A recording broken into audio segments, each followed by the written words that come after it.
Depuis aujourd'hui, Bernard Tapie doit rembourser à l'État 72 000 € par jour, rien que pour les intérêts qui passent à 6 %. C'est ce que prévoyait l'arrêt de la Cour d'appel qui l'a condamné à rendre les 404 millions d'euros touchés en 2008.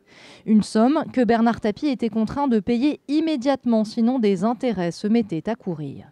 Seulement, l'homme d'affaires n'a toujours pas déboursé un centime et pour cause, il a placé discrètement toutes ses sociétés sous sauvegarde auprès du tribunal de commerce. La sauvegarde, c'est une procédure judiciaire, c'est une procédure collective qui permet à une entreprise qui est confrontée à une difficulté de se placer sous la protection judiciaire, sous la protection du tribunal.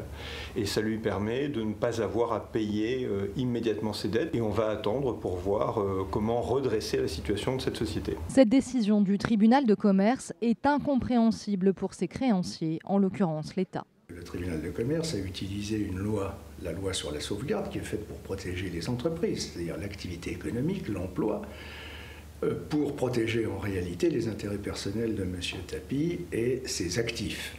Puisqu'il n'y a pas d'entreprise, il n'y a pas d'activité économique, chiffre d'affaires zéro, il n'y a pas d'emploi, nombre de salariés zéro. Donc on ne voit pas très bien ce que la loi sur la sauvegarde vient faire dans cette affaire-là. Bernard Tapie est sous la protection du tribunal de commerce au moins jusqu'au 30 avril, le temps que son pourvoi en cassation soit examiné, car Bernard Tapie croit encore que la plus haute juridiction peut rebattre les cartes et éviter sa ruine.